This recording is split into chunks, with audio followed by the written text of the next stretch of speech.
सम्पूर्णमा हार्दिक नमन अनि हार्दिक स्वागत गर्न चाहन्छु।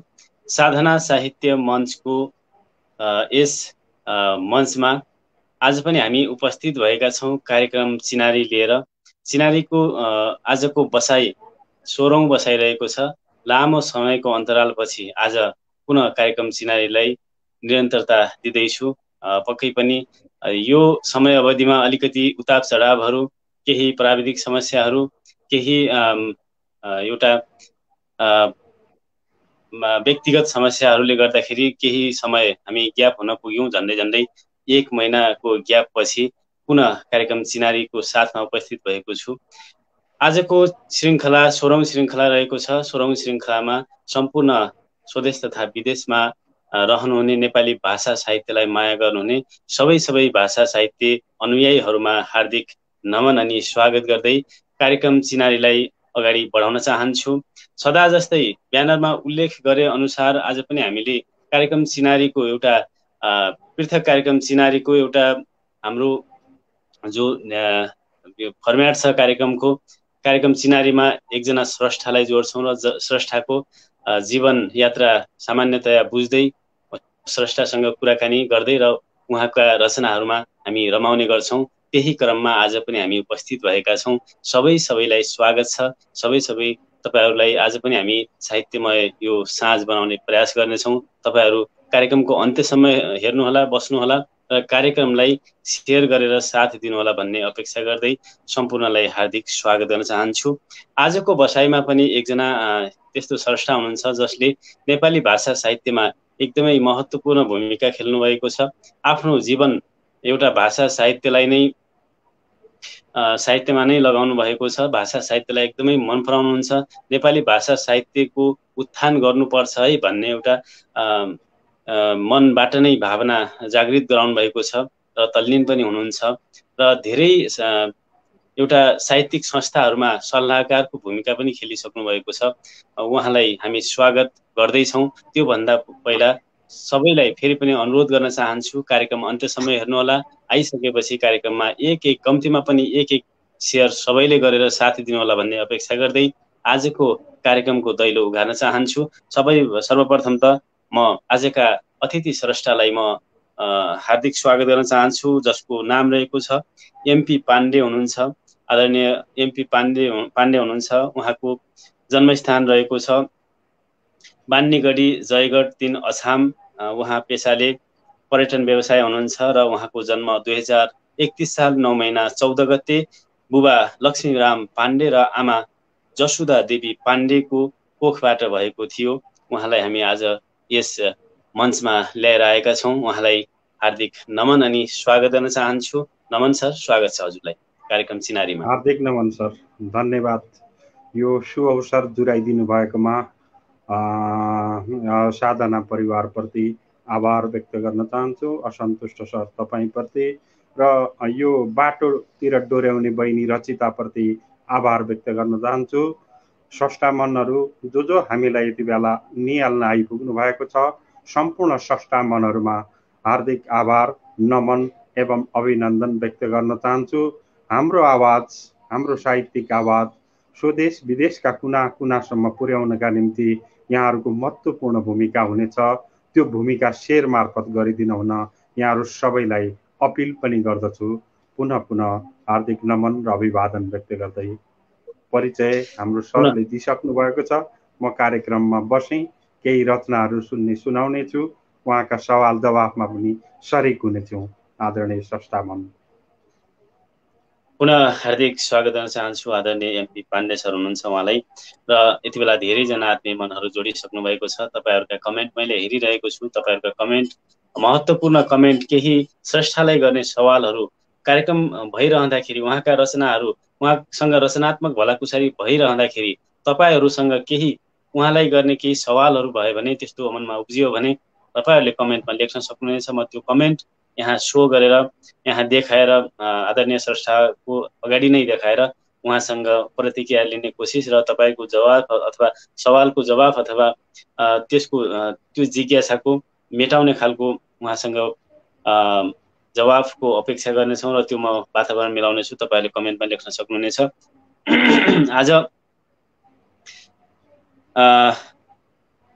आज धेरै दिनपछि हामी उपस्थित भएका छौँ कार्यक्रम चिनारीको 16औं श्रृङ्खला लिएर। आज पनि यहाँहरू सबैलाई स्वागत छ। अब चाहिँ सरस्वती स्रष्टातिर लाग्न चाहन्छु। आराम हुनुहुन्छ सर? के छ खबर हजुरको?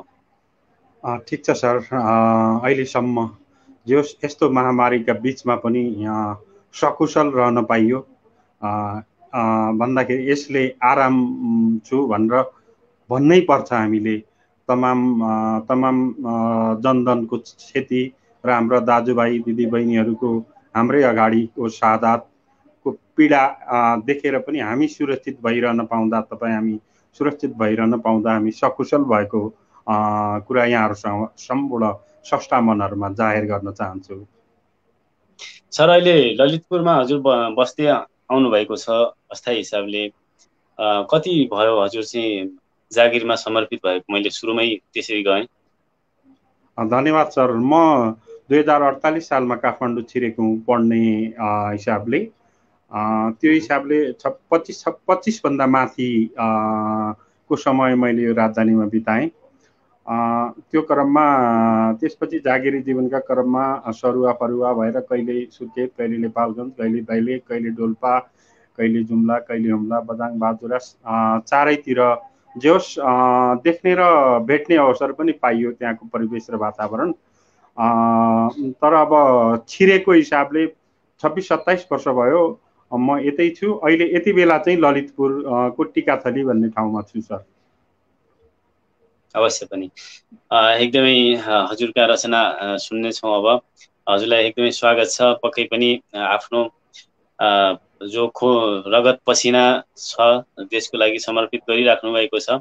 कहिले कुनै जिल्लामा, कहिले कुनै जिल्ला, भौगोलिक हिसाबले पनि यताउता भएर पनि आफूले स्वदेशको लागि जो गरिराख्नु भएको छ, पेसा अँगालिराख्नु भएको छ, त्यसले देशलाई कतै न कतै पक्कै पनि टेवा पुर्याइरहेको छ।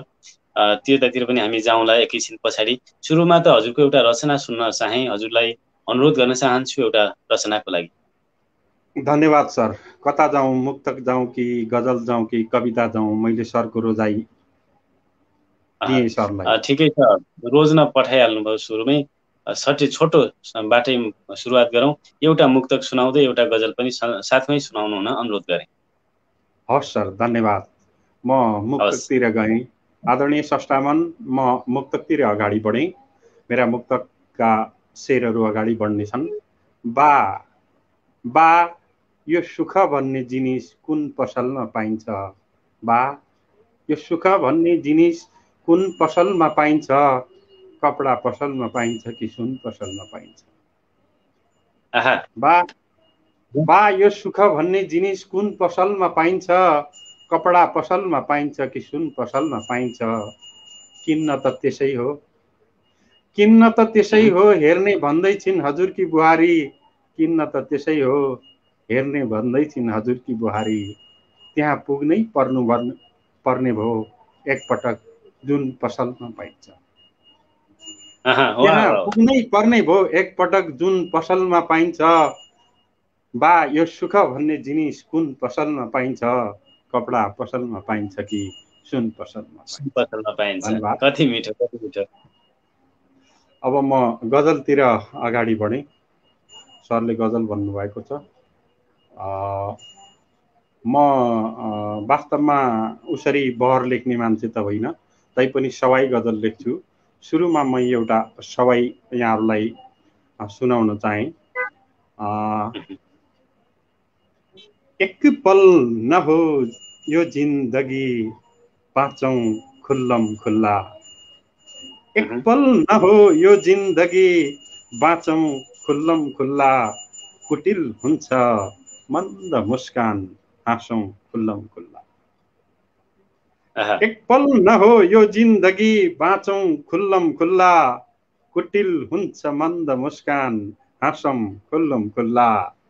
लुक्दै लुक्दै भाग्दै, लुक्दै भाग्दै हिँड्छौ किन, भन के छ दिलमा? लुक्दै भाग्दै हिँड्छौ किन, भन के छ दिलमा? बाटै भाँची हिँड्ने भए भाँचौं खुल्लम खुल्ला। कुटिल भाषौँ हुन्छ खुल्लम। मन्द मुस्कान हाँसौँ खुल्लम खुल्ला। आहा, बाटै भाँचे हिँड्ने भए भाँचौँ खुल्लम खुल्ला। कसलाई के थाहा के हुन्छ बन्द महफिलमा, कसलाई के उहुँ, थाहा के हुन्छ बन्द महफिलमा, आउन बरु रोधी घरमा नाचौँ खुल्लम खुल्ला। आउन आहा, बरु रोधी घरमा नाचौँ खुल्लम खुल्ला। कुटिल हुन्छ मन्द मुस्कान हाँसौँ खुल्लम खुल्ला। खुल्लम खुल्ला। उहुँ, एक कान दुई कान मैदान हुन्छ अनि बदनाम हुन्छ, एक कान उहुँ, दुई कान मैदान हुन्छ अनि बदनाम हुन्छ, आखिर माया गाँच्नु नै छ गाँसौँ खुल्लम खुल्ला। आखिर माया आहा, गाँच्नु नै छ गाँसौँ खुल्लम खुल्ला। आउन बरु रोदी घरमा नाचौँ खुल्लम खुल्ला। एक पल नहो यो जिन्दगी बाँचौँ खुल्लम खुल्ला। धन्यवाद सर। यो वास्तवमा गाउनु एकदम पर्ने कसरी हो, गायन गजल हो है सर। म आउँदैन र मैले चाहिँ एक पल नहो यो जिन्दगी बाँचौँ खुल्लम खुल्ला। यताको लय देउडा लयमा आउँछ यो सबै। ए सबै देउडा लयमा। हजुर सर, मैले यति एक दुई एक टुक एकदमै सुनाएँ। उहुँ, म देउडा पनि सुनाउने छु एक दुई टुक कुनै अवसर पारेर। हस्। मैले गजल र कविता के अरे गजल र मुक्तक सुनाएँ ल सुन्दर सरलाई। रचना सुनाउनु भएको छ। यहाँ सबैजनाले प्रतिक्रिया दिइराख्नु भएको छ। पक्कै पनि उसै पनि देउडा को थलोमा जन्मस्थान हजुरको देउडाको थलो बाटै भएको छ। हुन त अब कार्य क्षेत्रले नेपालको धेरै जिल्लाहरूमा गइसक्नु भएको छ, घुमिसक्नु भएको छ। त्यहाँका विविधताहरूलाई पनि प्रष्ट नजिकबाट नियालिसक्नु भएको छ। एउटा क्षेत्रको आफू बसेको आफू जन्मेको क्षेत्रमा मात्रै सीमित नभएर नेपालका विभिन्न ठाउँमा गएर विभिन्न ठाउँका विविधतालाई निहाल्ने जो अवसर मिलेको छ त्यसका अनुभवहरू पनि हुँदै होलान्। तर पनि वास्तवमा भन्ने भने हरेक कुराहरू बिर्सिन सकिन्छ, हरेक कुरालाई पछि जोडिने कुराहरूलाई चाहिँ भुल्न सकिन्छ अथवा त्यसलाई परिमार्जन गर्न सकिन्छ। तर जन्मसिद्ध जो जहाँ आउँछ मान्छेमा जन्मजात जहाँ हुन्छ, जन्म जो ठाउँमा हुन्छ भनौँ न, जुन भूमिमा जन्म भएको हुन्छ त्यो भूमिमा त्यहाँ भले नबसे तापनि त्यो भूमिबाट भले जन्म भएर त्यसपछि बसाइ सरे पनि त्यो भूमिको हरेक कुराहरू व्यक्तिमा चाहिँ सरिसकेको हुन्छ। त्यसैले पनि हजुरमा जन्म भयो र हजुर त ठुलो भइसकेपछि हुर्किसकेपछि एउटा जागिरको सिलसिलामा जानुभयो र देउडा त अब रस रसमा एउटा राग रागमा एउटा रगत रगतमा नसा नसामा छँदै होला। एकदमै मिठा एउटा गजल र एउटा मुक्तक दुईवटा रचना सुनाउनु भएको छ। गजल पनि मिठो थियो, मुक्तकमा त झन् दम थियो। कुन पसलमा पाइन्छ, सुन पसलमा पाइन्छ, कुन पसलमा पाइन्छ, मलाई पनि जान्न मन छ जुन पसलमा पाइन्छ भन्ने थियो। एकदमै सुन्दर रहेको थियो। सबैमा हार्दिक स्वागत छ। आज हामी हजुरहरूको सामु उपस्थित गराएका छौँ। हाम्रो मञ्चमा हाम्रो निमन्त्रणालाई स्वीकार गरेर आउनुभएको छ आदरणीय सर एमपी पाण्डे हुनुहुन्छ। उहाँका रचनाहरू हामी सुन्दैछौँ। सर फेरि पनि एउटा रचनालाई नै जोड दिएँ मैले। धन्यवाद सर, देउडाको रसबारे पनि कुरा गर्नुभयो। हाम्रो करिब करिब सुदूरपश्चिमीहरूको लेखनको जग अथवा मध्यपश्चिम, सुदूरपश्चिम, मध्यपश्चिम लाई पनि यसले छुन्छ। हामीहरूको जग नै देउडा सवाई छन्द हो। कहीँ न कतै हामीलाई साहित्यमा उत्प्रेरित गर्ने चिज वस्तु जेसुकै भए पनि त्यही देउडा हो जस्तो लाग्छ। मेरो उत्प्रेरक पनि त्यही देउडा हो भनेर यहाँलाई जानकारी गराउन चाहे। अब म कवितातिर कविता राख्छु। धेरै लामो पनि छैन, धेरै छोटो पनि छैन, मध्यम कविता राख्नेछु। मेरो कविताको शीर्षक छ समृद्धिको पाइतला। समृद्धिको शिर हुनु पर्थ्यो सर, तर समृद्धिको पाइतला हाम्रो मुलुकमा अभिवादन सष्टामन। फेरि पनि म समृद्धिको पाइतलातिर अगाडि बढेँ। ओ सियो चलाउँदै थिए अलग्गै बसेर, यता मुटु घोच्यो मसिनो धागोले। ओ सियो चलाउँदै थिए अलग्गै बसेर, यता मुटु घोच्यो मसिनो धागोले। मानौ लासामा मदनको टोपी माथि खसे, यता मुनाको आँखाबाट झरेका बलिन्द्र आँसुका धारा। मानौ लासामा मदनको टोपी माथि खसे, यता मुनाको आँखाबाट झरेका बलिन्द्र आँसुका धारा। इतिहासको बलेसीबाट चुम रोम जलिरहेको बखत, इतिहासको बलेसीबाट जो रोम जलिरहेको बखत, निरोको बाँसुरीबाट निस्केको धुवाँ जस्तै। आमाले ताजमहल खोजिरहन्, आमाले ताजमहल खोजिरहन् मेरा मरेका बाको आँखामा। आमाले ताजमहल खोजिरहन् मेरा मरेका बाको आँखामा। उनै बाको वर्षौं पुरानो तस्बिर निहालेर, मेरा मरेका बाको आँखामा उनै बाको वर्षौं पुरानो तस्बिर निहालेर। जसको रगतले हिटलरको सिंहासन पोतिएको थियो ऊ जमानामा, जसको रगतले हिटलरको सिंहासन पोतिएको थियो ऊ जमानामा। कोत पर्वको क्रूप गर्भाशयबाट जङ्गबहादुर जन्मिनु पूर्व, ब्रिटिस साम्राज्यवादको खोपीमा सलामीका निम्ति तयार पारिएको गुर्खे खुकुरी जस्तो। कोत पर्वको क्रूप गर्भाशयबाट जङ्गबहादुर जन्मिनु पूर्व, ब्रिटिस साम्राज्यवादको खोपीमा सलामीका निम्ति तयार पारिएको गुर्खे खुकुरी जस्तो। अझै पनि बुद्ध बोधि वृक्ष खोज्दैछन् अरे हिरोसिमा र नागासाकीको बारुदी सभ्यताभित्र। अझै पनि बुद्ध बोधि वृक्ष खोज्दैछन् अरे हिरोसिमा र नागासाकीको बारुदी सभ्यताभित्र। कुन दिन फेरि सद्दाम जन्माइनेछ गान्धीको गर्भबाट, कुन दिन फेरि सद्दाम जन्माइनेछ र मारिनेछ तेलको अवैध योनिबाट जैविक हतियार जन्माएको आरोपमा, र मारिनेछ अवैध तेलको अवैध योनिबाट जैविक हतियार जन्माएको झुटो आरोपमा। तेलकै कुवामा नग्न स्नान गरिरहेकी कुबेर पुत्रीको जवानीमा व्हाइट हाउसको आँखा लागेदेखि, कुबेर पुत्रीको जवानीमा व्हाइट हाउसको आँखा लागेदेखि गन्ध उही थियो अफगानमा पोखिएको बारुद अनि कश्मीरमा खसेका आकाशे फूलहरूको। गन्ध उही थियो, गन्ध उही थियो। सरी एक मिनट यहाँ सर्यो, कस्तो नमिठो हुने भयो। गन्ध उही थियो अफगानमा पोखिएको बारुद अनि कश्मीरमा खसेका आकाशे फूलहरूको। शान्तिको मसिया जो हो उसैको पूजा कक्षमा उत्पादित विशालु चन्दन जस्तो। एकाएक बादशाह पल्टियो एक आदिम गुलाम सिक्किमको स्वायत्तता बोक्र्याएपछि। एकाएक बादशाह पल्टियो, खबरलाल हिउँ टिप्दैछ भरे आगो बाल्नलाई। खबरलाल हिउँ टिप्दैछ भरे आगो बाल्नलाई। नत्र लिपुलेक पुग्न बेर छैन सुस्ताको घाम, नत्र लिपुलेक पुग्न बेर छैन सुस्ताको घाम। बोगटेको कापमा फुलेको लेकाली गुराँस जस्तो। समय र घडीले अलग अलग ध्रुव रोजेपछि बिहानी रुमल्लिएको छ निशाको अँगालोमा। समय र घडीले अलग अलग ध्रुव रोजेपछि बिहानी रुमल्लिएको छ निशाको अँगालोमा। ए बेला तेल सकियो सपनाको दियालोमा।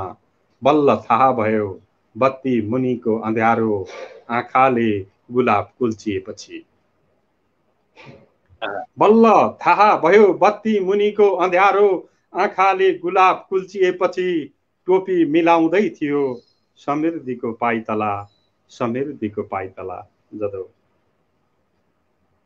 एकदमै एकदमै कहाँबाट कहाँ पुर्याएर है त्यो सबैतिरको समेटेर बनाइएको कविता यो समृद्धिको पाइताला। पक्कै पनि यसमा धेरै कुराहरू लुकेको छ। कविता सशक्त थियो, गद्य सशक्त गद्य प्रस्तुत गर्नुभयो। हजुरमा हार्दिक आभार व्यक्त गरेँ। सरले साहित्य रचना चाहिँ गर्न थालेको कति समय भयो? यो सर जस्तो स्कुलका कार्यक्रमहरूमा सानातिना फाटफुटहरू जस्तो 7-8 क्लास पढ्दाखेरि नै नाटकहरूमा सहभागी हुने, सांस्कृतिक कार्यक्रमहरूमा सहभागी हुने बानी परेको थियो उहिलेदेखि। त्यो क्रममा सानातिना कविता लेख भनेर गुरुहरूले भन्दा लेख्ने सानोतिनो जानेको लेख्ने, हाम्रो देश नेपाल फलानु फलानु लेख्थ्यौँ। ती रचनाहरू यति बेला भइदिएको भए सायद तिनलाई करेक्सन गरेर अगाडि बढाउनु हुन्थ्यो। ती कहाँ छुटे कता पुगे, अब बालपनमा त्यसलाई सुरक्षित पार्न सकिएन। पछि लेख्नै थालेको 48 सालतिर 2-4वटा कविताहरू लेखेँ मैले। गजल पनि त्यही 48 सालमै यताउता करेङ कुरुङ। अब कति गजल थिए, कति अगजल थिए, कति मिलेका थिए, कति मिलेका थिएनन्, ती आफ्नो ठाउँमा छ। सुरुवात भयो भन्ने मलाई लाग्यो सर। 48 सालबाट मैले सुरु गरेँ लेखन भन्ने मैले ठानेको छु सर। अनि यति लामो समयबाट लेख्दै आउनुभएको रहेछ र अभिरुचि पनि झन्डै बाल्यकालबाट नै भएको रहेछ। अब यति लामो समयबाट लेख्दै आएको हजुर जस्तो एउटा स्रष्टाले उन्मुख विमोचन के भन्छ यो कृति उन्मुख त छ भन्ने कुरा हामी तपाईँसँग बुझिसकेका छौँ। तर कृति निकाल्नै पर्छ भनेर रस्साकसी चाहिँ नगरेको किन होला? वास्तवमा धन्यवाद, मिठो प्रश्न सोधिदिनु भयो। जीवन मैले सोचे जस्तो, तपाईँ हामीले सोचे जस्तो कसैको पनि हुँदैन।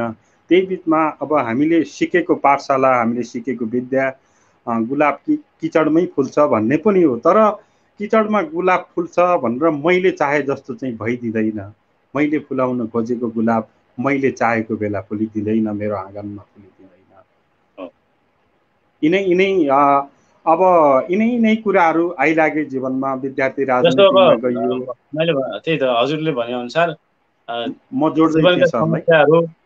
समस्याहरूले गर्दाखेरि हो जस्तो लाग्यो। जीवनका उतार चढावहरू। मैले मात्रै के सोध्नु खोजेँ, चाहना हुँदा हुँदै रोकिरहेका केही समस्याले रोकिरहेको हो, अथवा लेखन बिस्तारै बिस्तारै हुन्छ नि त। कतिपय त अब सङ्ग्रह तयार गर्नलाई त रचनाहरू एक दुईटाले त हुने कुरा भएन। हजुर सर। त्यही भएर रचना तयार नभइसकेको अवस्था हो कि त भनेर मैले त्यसै सोध्छु। होइन सर, धन्यवाद। एकदम मिठो प्रश्न। रचनाहरू वास्तवमा मान्छेले घमण्ड गरे भन्लान्, सुत्न उड्न ओछ्याउन पुग्ने रचनाहरू छन् सर। विविध परिस्थिति र बाध्यताहरू, कति बेला पढ्नु पर्ने बेला, लेख्नु पर्ने बेला, छाप्नु पर्ने बेला काँधमा बन्दुक बोकेर हिँडियो पनि होला मात्रै भने यति बेला होइन। कति बेला मतलब यति विद्यावादी गरिरहनु पर्ने बेलामा बुर्जुवा डिग्री बहिष्कार गर्नु पर्यो होला होइन। कतिपय बेला आर्थिक अवस्था, हामी गाउँबाट आएका मान्छेहरूको आर्थिक अवस्था, आफू बाँच्ने र अहिले त हामीसँग परिवार छोराछोरी छन्, तिनीहरूलाई बचाउने बाध्यताले पनि त्यतातिर ध्यान नगएको हुन सक्छ। चाहेर पनि मैले निकाल्न नसकेको अवस्था भनिदिँदा चाहिँ उपयुक्त होला। र अब त्यसका बावजुद पनि कोसिसै गरेको भए निकाल्नै नसक्ने अवस्था नआउनु पर्ने पनि हो भन्ने लाग्छ तपाईँलाई? त्यो अवश्य पनि हो। अलि पछि गरौँला भन्दै बितेको लगन हो यो। पक्कै पनि हामी हजुरका कुरा सुन्दै गर्दाखेरि अलिअलि हिन्ट पनि आयो। द्वन्द्वकालले पनि केही त्यसमा द्वन्द्वकालमा पनि केही प्रभाव पारेको जस्तो मैले अनुभव दिइरहेको छु। त्यो कुरालाई जोड्ने छु फेरि पनि। यति बेला चाहिँ हजुरको एउटा रचनातर्फ लागौँ सर। म अब एउटा प्रेमिल गजल तरनुम भनेर हामी गाउँछौँ, त्यतातिर अगाडि बढेँ। मेरा गजलका शेरहरू यसरी सुरु हुनेछन्।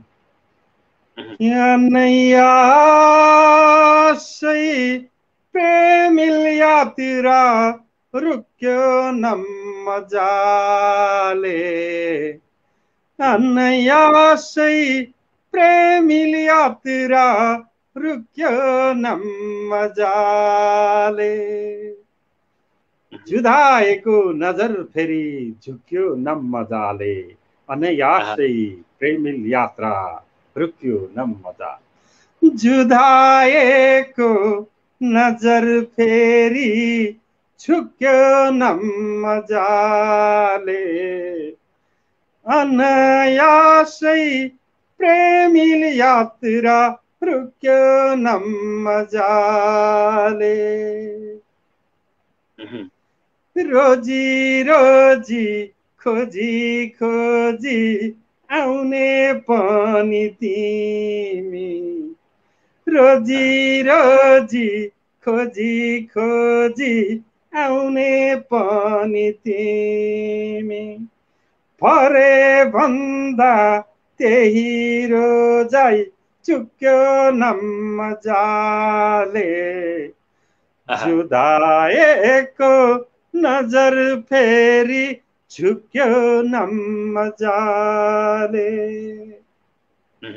रोजी रोजी खोजी खोजी आउने पनि तिमी भरे भन्दा त्यही रोजाइ चुक्यो न मजाले जुदाएको नजर फेरि झुक्यो न मजाले बादलको पछ्यौरीमा गगन गंगा लुके जस्तो बादलको पछ्यौरीमा गगन गंगा लुके जस्तो मेरो भागको जुन घाम लुक्यो न मजाले मेरो भागको जुन घाम लुक्यो न मजाले जुदाएको नजर फेरि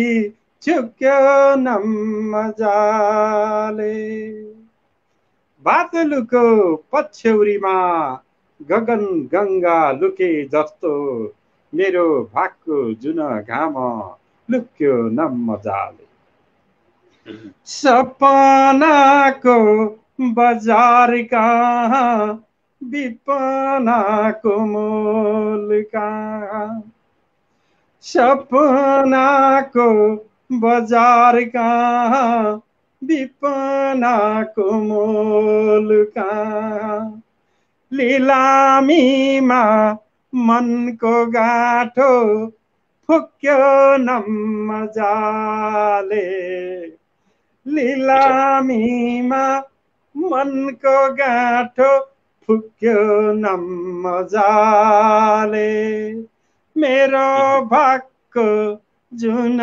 घाम लुक्यो न मजाले सपनाको बजार कहाँ चाहनाको मोल कहाँ लिलामीमा मनको गाठो फुक्यो न मजाले जुदाएको नजर तेरी झुक्यो न मजाले घात भए मातहरू उबेलाका बातहरू घात भए मातहरू उबेलाका बातहरू जवानीको भदौरे भेल सुक्यो न मजाले जवानीको भदौरे भेल सुक्यो न मजाले लिलामीमा मनको गाठो फुक्यो न मजाले जुदाएको नजर फेरि झुक्यो न मजाले यही मक्ता थियो घात भए मातहरू उबेलाका बातहरू जवानीको भदौरे भेल सुक्यो न मजाले जुदाएको नजर फेरि झुक्यो न मजाले अनायासै प्रेमिल यात्रा रुक्यो न मजाले जदौ एकदमै एकदमै एकदमै सुन्दर सुन्दर गजल वाचन गायन पनि राम्रो मिठो गर्नुभयो। पक्कै पनि गजलमा सबै शेरहरू दमदार थिए। धेरैजनाले हजुरको गजलमा तारिफ गर्नुभएको छ, प्रशंसा गर्नुभएको छ। यहाँनिर धेरैजना साथीहरू हुनुहुन्छ। साधना साहित्य मञ्चको समिति परिवारभित्रका साथीहरू पनि धेरैजना उपस्थित हुनुहुन्छ। त्यसै गरी चन्द्र बोहरा दाजु पनि उपस्थित हुनुहुन्छ, उहाँलाई स्वागत छ। त्यसै गरी धेरैजना स्रष्टाहरू हुनुहुन्छ। सबै सबैलाई स्वागत गर्न चाहन्छु। तपाईँहरूले लाइभलाई सेयर पनि गरिदिनु होला र हेर्दै जानुहोस्। अझै कति रचना सुन्न बाँकी नै छन्। तपाईँहरूको साथमा यस्ता रचना त अझ धेरै नै आउनेछन्। यति बेला कार्यक्रमको बीच भागमा छौँ हामी। यति बेला पुनः सम्झाउन चाहे यहाँहरूलाई कार्यक्रम सिनारीको 16औं श्रृङ्खलामा छौँ। 16औं श्रृङ्खलामा आज हाम्रो साथमा अतिथि स्रष्टा हुनुहुन्छ, आदरणीय एमपी पाण्डेजी हुनुहुन्छ। उहाँलाई हार्दिक पुनः स्वागत गर्न चाहे। र अब चाहिँ अघिको प्रसङ्ग जोडेँ मैले। हजुरले उद्घोष पनि गरिराख्नु भएको थियो। अब त्यो सठिक एकदमै छोटो जवाब चाहिँ मैले छोटो चाहन्छु है दाजु, मैले पहिले नै भने छोटो चाहन्छु। यो द्वन्द्वकालले चाहिँ हजुरलाई र परिवारलाई अघि पनि अलिअलि जोड्नु भएको थियो, अथवा आफ्नो मात्रै नभएर सबैको समष्टिगत एउटा त्यो प्रकारको वातावरणलाई मिलाएर भन्नुभएको, अथवा आफैले भोगिराख्नु भएको थियो धेरै। जुन द्वन्द्वकालले हजुरलाई अथवा पेसागत हिसाबले अथवा साहित्यको लेखन अथवा यसमा केही गर्छु भन्ने जो चाहना थियो, अथवा पेसागत हिसाबले म यो गर्छु भन्ने एउटा अर्को फरक किसिमको चाहना पो थियो कि त्यस्तै किसिमका कुराहरूलाई द्वन्द्वकालको त्यो समयले हजुरलाई कतिको प्रभाव पार्यो, पारिवारिक हिसाबले अथवा व्यक्तिगत हिसाबले? होइन, द्वन्द्वकालले हुन त अब म अरूलाई दोस्याउँदिनँ। मेरो उर्वर चेतना, मेरो चेतनाको कारण मैले बुर्जुवा डिग्री बहिष्कार गर्ने त्यो मेरो चेतना हो। युद्धकालले मलाई वास्तवमा युद्धकाल मेरो लेखनको उर्वर समय हो। मैले रगतको मसीले देश लेख्न जानेको त्यही बेला हो भन्ने लाग्छ मलाई। रगतको मसीले देश लेख्न जानेको, मैले देश लेख्न सिकेको त्यही बेला हो। जनताका पसिनाको मूल्य, रगतको मूल्य, यो राष्ट्रको मूल्य, यो माटोको गन्ध थाहा पाएको मैले त्यही बेला हो। त्यसर्थ मलाई के लाग्छ भने युद्धकालले असर गर्यो, सम्पूर्ण देशलाई केही असर गर्यो, केही दुःख पायो। 17,000को बलिदान भयो। तर मुलुकले जानिया शासनको अन्त्य गर्यो। नेपाली जनताको छोरो रामवरण यादव राष्ट्रपति हुनुभयो। रामवरण यादव हामी जस्तै गाई मैसी चराएर स्कुल जाने विद्यार्थी थिए कुनै बेला। ती मान्छेहरूले मुलुकको राष्ट्रपति हुने अवसर पाइयो। त्यसैले त्यो समय स्वर्णिम समय थियो भन्ने मलाई लाग्छ। म यो युद्धको बखान गर्दिनँ यो साहित्यिक अभियानमा, कुनै राजनीतिक फाँटमा यो विषयहरू चर्चा गरौँला। त्यसैले युद्धले मलाई ह्याम्पर गरेन, रगतको मसीले देश लेख्न सिकायो भनेर सठिक जवाबमै मैले यहाँको प्रश्नको उत्तरलाई टुङ्ग्याएँ सर। अवश्य पनि एउटा लेखकलाई त झन् लेख्ने लेखक होइन, एउटा कलम चलाउने व्यक्तिहरूलाई त झन् यस्तो युद्ध भनौँ, प्रेम, युद्ध, यी कुराहरू जुन जुन विषयहरू हुन्छन्, हरेक किसिमका विषयहरू बने भने जीवनमा त्यो पाटो भयो भने झनै त्यसको प्रत्यक्ष असर पर्छ लेख्ने व्यक्तिलाई। र त्यसबाट झन् रचनाहरू, सृजनाहरू झनै सशक्त बन्ने गर्छन्। त्यही हजुरले पनि यहाँनिर त्यही कुरा गर्नुभयो।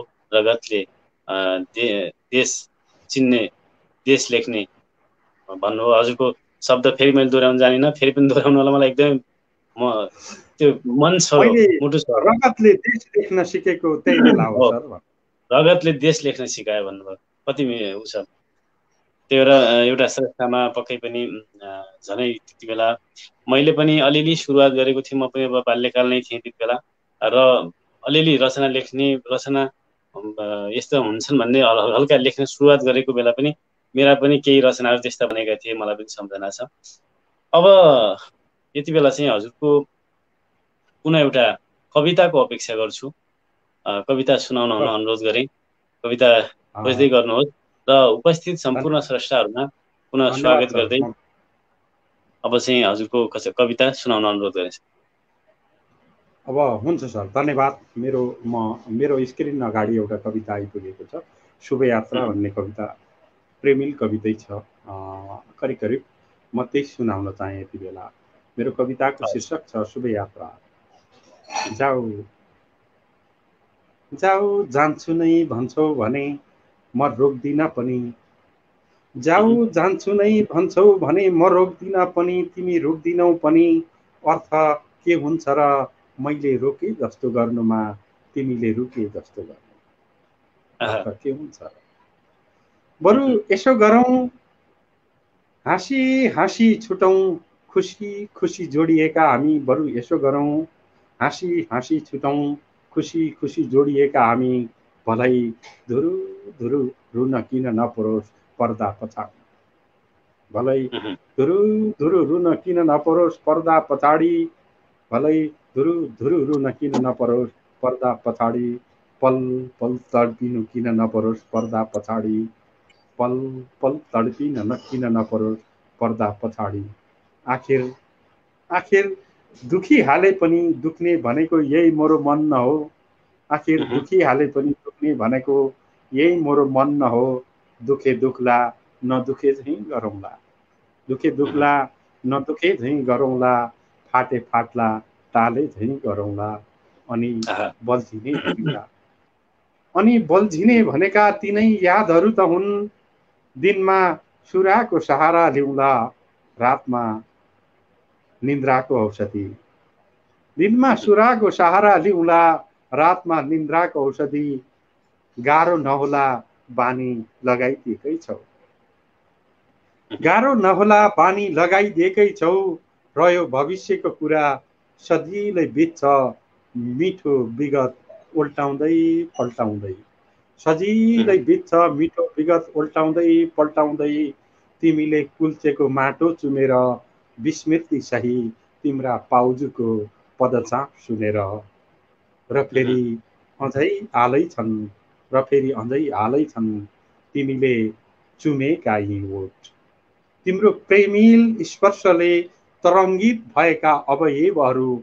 अन्तमा विदाईका हात हल्लाउँदै गर्दा त्यो खोली बगर पनि त छ, साथमा तिमी नभए पनि।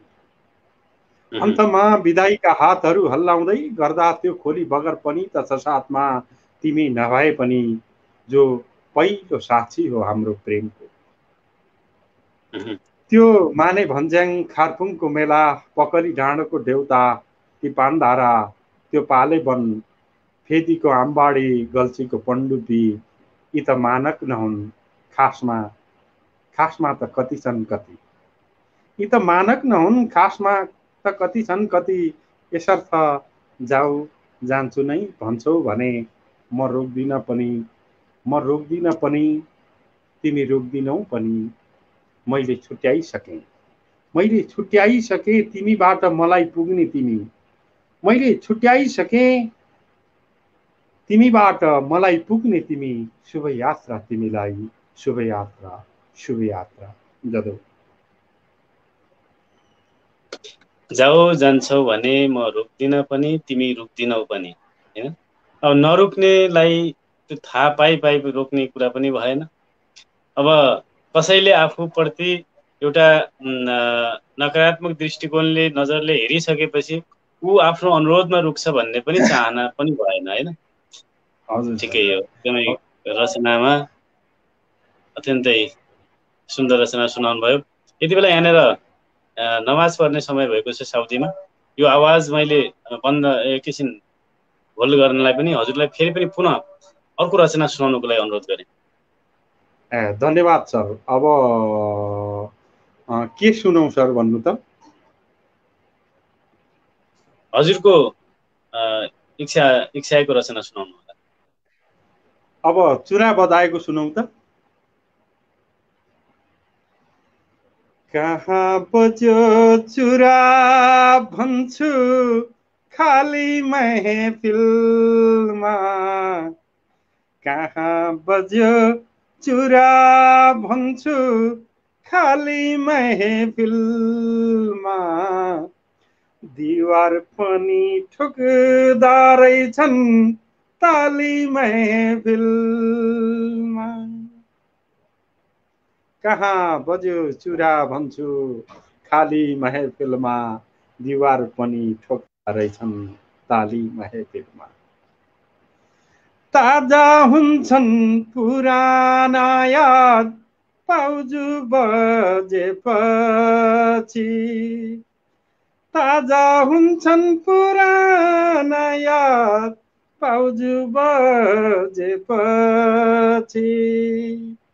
अझै सुन्छु उनका पदचाप खाली महफिलमा अझै सुन्छु उनका पदचाप खाली महफिलमा दीवार पनि ठोक्दा रहेछन् ताली महफिलमा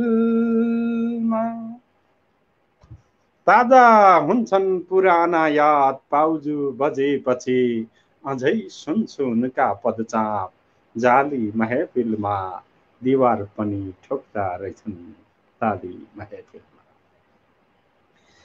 वर्षौं भयो नखुलेको बन्द ढोका दिलको वर्षौं भयो नखुलेको बन्द ढोका दिलको कसले छोड्यो दियो पाना बाली महफिलमा दीवार पनि ठोक्दा रहेछन् खाली महफिलमा वर्षौं भयो नखुलेको बन्द ढोका दिलको कसले छोड्यो दियो पानस बाली महफिलमा सपना हो कि विपना हो या आँखाको भ्रम सपना हो कि विपना हो या आँखाको भ्रम नयाँ नौला देख्छु अचेल माली महफिलमा नयाँ नौला देख्छु अचेल माली महफिलमा कसले छोड्यो दियो पानस बाली महफिलमा स्वप्न हो कि विपना हो या आँखाको भ्रम नयाँ नौला देख्छु अचेल माली महफिलमा दीवार पनि ठोक्दा रहेछन् ताली महफिलमा ममक्तामा अन्तिम शेरमा आइपुगेको छु पश्चातापले जल्यो हरे जवानीको राप ताप पश्चातापले जल्यो हरे जवानीको राप ताप आज त्यही वैश भयो गाली महफिलमा आज त्यही वैश भयो गाली महफिलमा नयाँ नौला देख्छु अचेल माली महफिलमा पश्चातापले जल्यो हरे जवानीको रापताप आज त्यही वैश भयो गाली महफिलमा नयाँ नौला देख्छु अचेल माली महफिलमा कहाँ बज्यो चुरा भन्छु खाली महफिलमा दीवार पनि ठोक्दा रहेछन् ताली महफिलमा आजको महफिल पनि तातिएको छ हजुरका रचनाले एकदमै सुन्दर गजल रमाए म त म्युट गरेको थिएँ म्युट नगरेको भए त मेरो आवाज धेरै तपाईँको भन्दा ठुलो जान्थ्यो होला जस्तो लाग्छ दिदीहरूसँग बोलिरहेको उत्साहित छु यहाँ कमेन्ट गर्ने साथीहरूले पनि एकदमै कमेन्ट गरिराख्नु भएको छ रुचाइदिनु भएको छ सबैले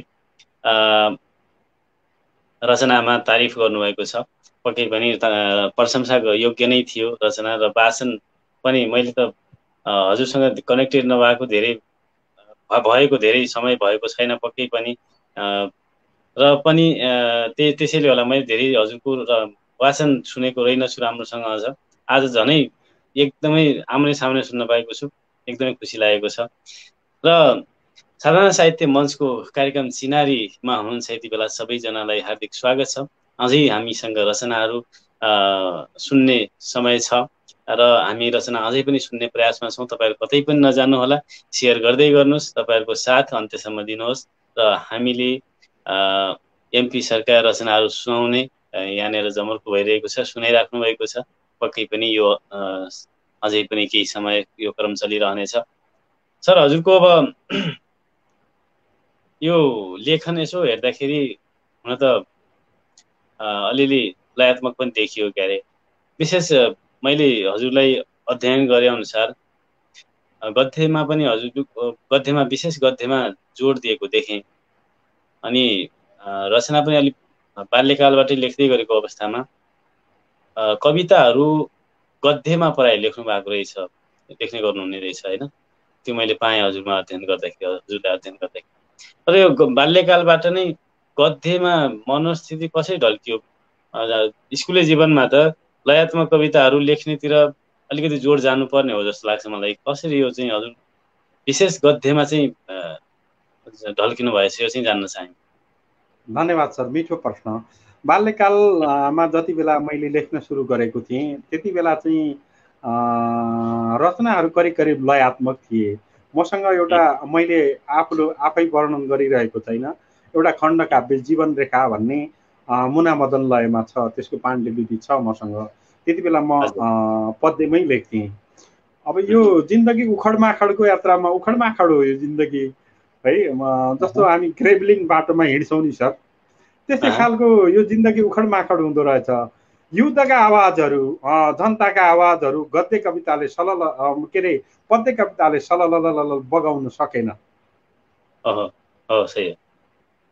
जनताका पसिनाहरूको व्याख्या गर्नुपर्ने भयो, पसिनाको मूल्यको व्याख्या गर्नुपर्ने भयो, रगतको व्याख्या गर्नुपर्ने भयो, सादातको व्याख्या गर्नुपर्ने भयो। कहिले लामो चाहियो, कहिले चाक्लो चाहियो, कहिले मोटो चाहियो। यो लामो चाक्लो मोटो पद्यमा मिलाउँदै हैरान हुने भएकोले म गद्यतिर आकर्षित भएको हुँ भनेर यहाँहरूलाई मैले जानकारी गराउन चाहेँ, सम्पूर्ण स्रष्टा मनहरूलाई पनि। मैले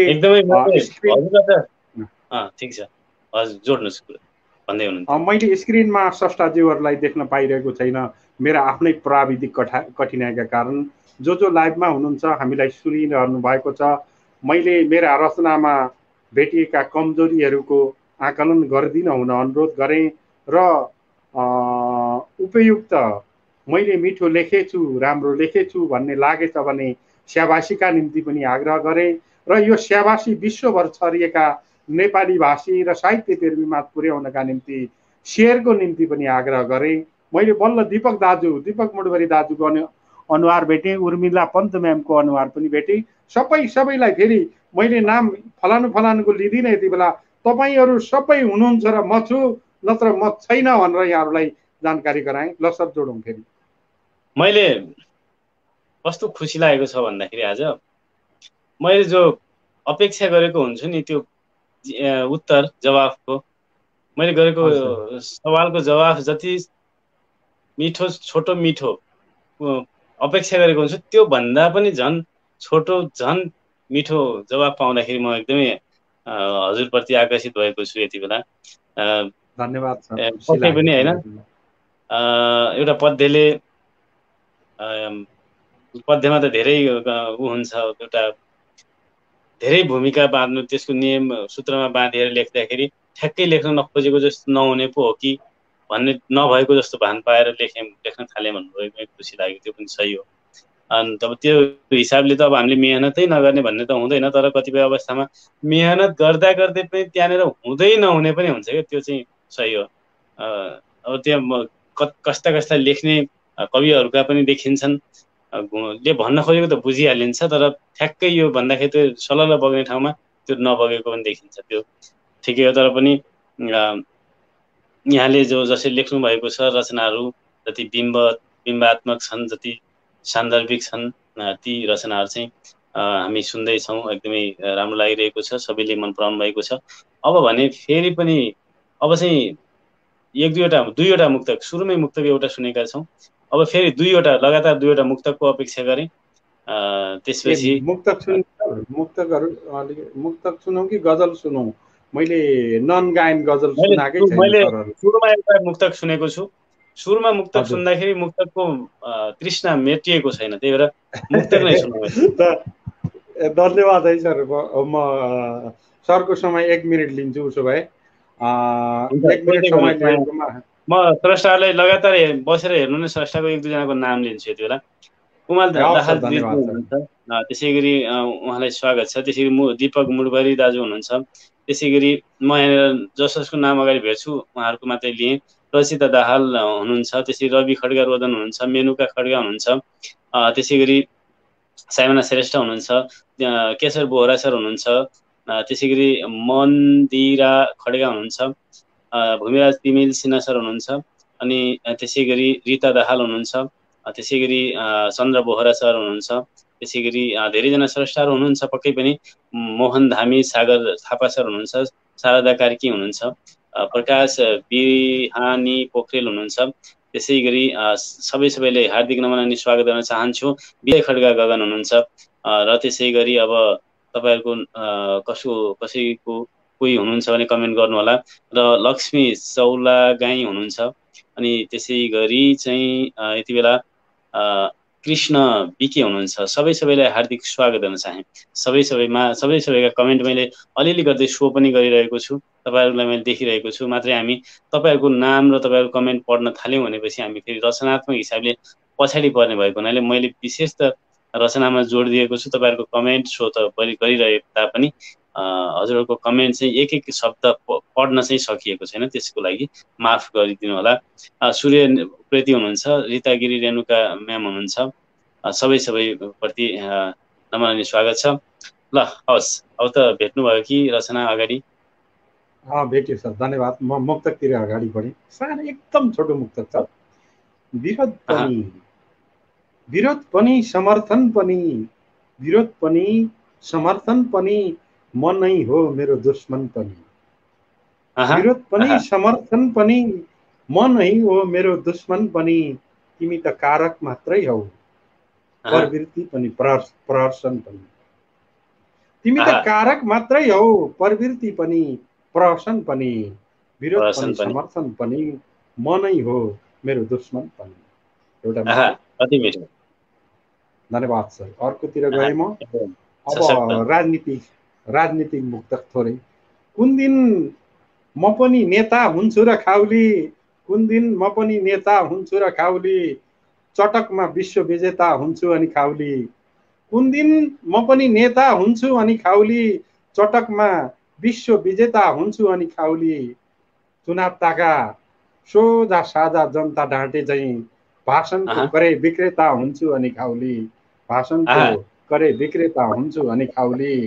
कुन दिन म पनि नेता हुन्छु अनि खाउली, चटकमा विश्व विजेता हुन्छु अनि खाउली।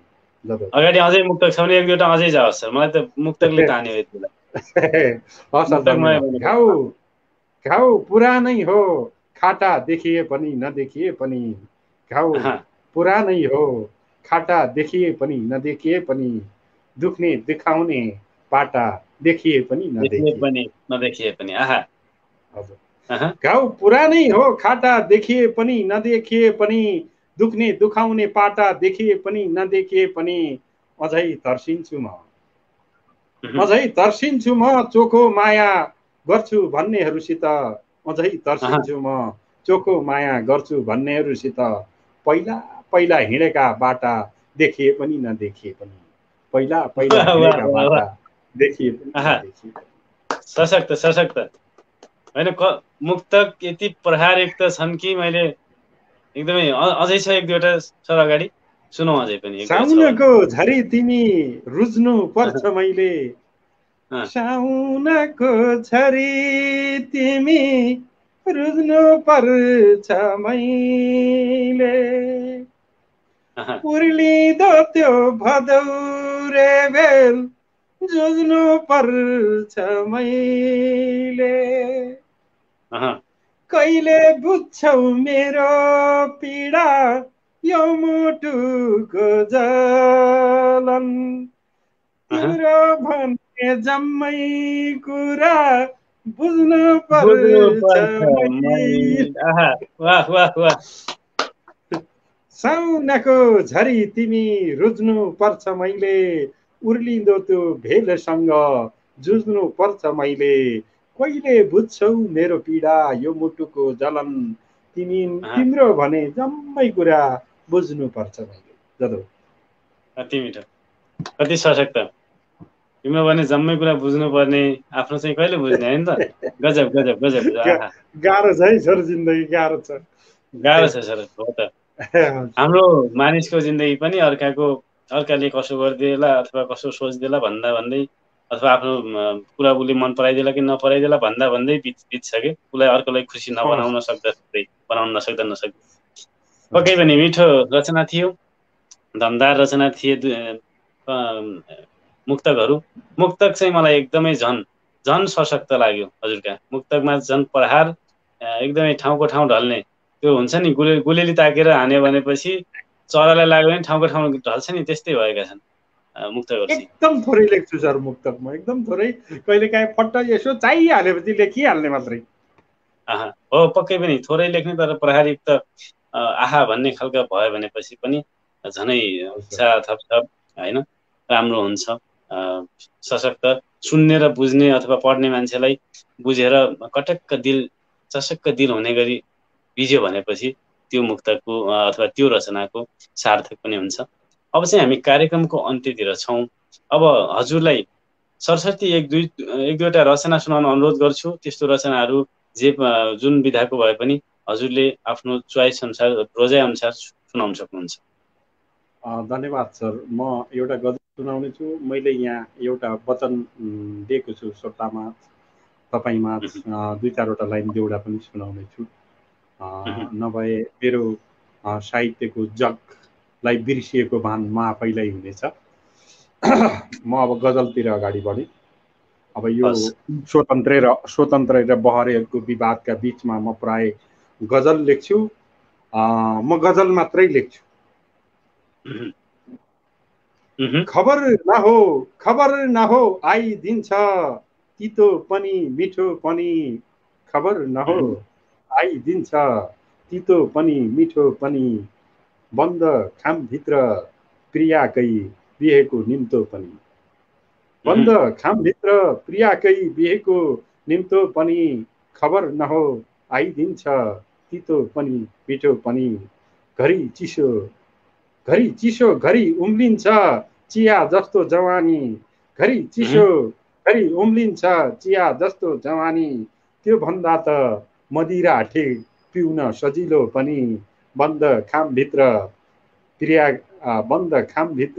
प्रियाकै बिहेको निम्तो पनि, त्यो भन्दा त मदिरा ठिक पिउन सजिलो पनि, खोइ के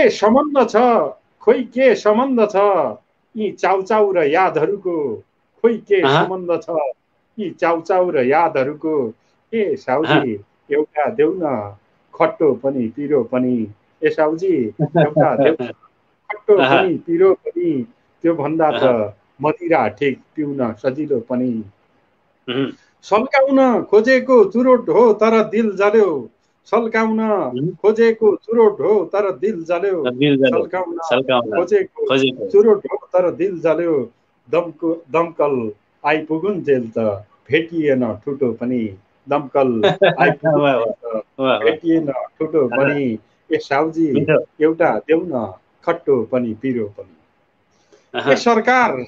ए सरकार यति ढिलो किन छस् त दुनियाँ भन्दा, ए सरकार यति ढिलो किन छस् त दुनियाँ भन्दा, त्यति मात्र कहाँ हो र निकममा पनि चुत्थो पनि, त्यति मात्र कहाँ हो र निकममा पनि चुत्थो पनि, दमकल आइपुगुन् जेल त भेटिएन ठुटो पनि, यो त सरासर दुखै पाउनलाई जन्मिए झैँ लाग्यो, यो त सरासर दुखै पाउनलाई जन्मिए झैँ लाग्यो, यो देशमा भलो भएन पेर्मीको पनि देशको पनि, यो देशमा भलो भएन पेर्मीको पनि देशको पनि, यति मात्र कहाँ हो र निकममा पनि चुत्थो पनि, खबर नहो आइदिन्छ तितो पनि मिठो पनि, बन्द खामभित्र प्रियाकै बिहेको निम्तो पनि, जब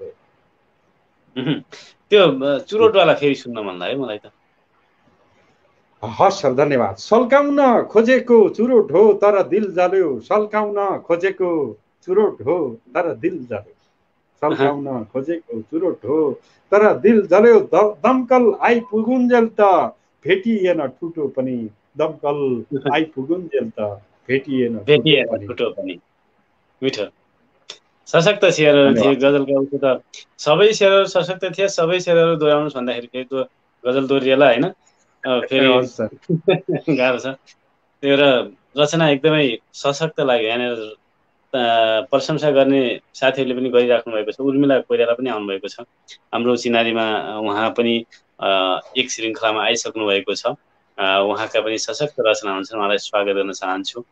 र त्यसै गरी धेरैजना स्रष्टाहरू हुनुहुन्छ, सबैप्रति हार्दिक आभार व्यक्त गरौँ। वेद प्रसाद सापकोटा पनि हुनुहुन्छ, उहाँले लेख्नुहुन्छ, सुन्दा धेरै गजब लाग्यो, मन भुलाउने बाटो, मनहरूलाई जोड्ने यो साहित्यको नातो भन्नुभएको छ।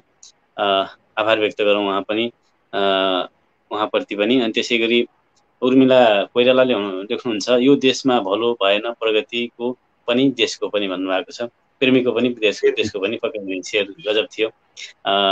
अनि त्यसै गरी वावा दमदार भन्नुभएको छ। धेरैजनाले प्रशंसा गर्दै हुनुहुन्छ। दुर्गा रिजाल आचार्य हुनुहुन्छ, उहाँलाई पनि हार्दिक आभार व्यक्त गरौँ, स्वागत छ। र त्यसै गरी सबैलाई हार्दिक आभार र हार्दिक स्वागत छ। अब हामी ठ्याक्कै 1 घन्टा 1 मिनट हुँदैछ, चलिरहेको छ। 1 मिनट पार भएर 2 मिनट चलिरहेको छ। अब झन्डै अन्त्यतिर छौँ। अझै 1-2वटा रचना त नसुनिकन बिदा त गर्नु हुँदैन तै पनि। त्यसैले हजुरलाई 1-2वटा रचना फेरि पनि सरसर्ती पुरा नगरिकन रचनातर्फ मैले बल गरेँ। धन्यवाद सर। म पनि हस्। गजलतिर गएँ।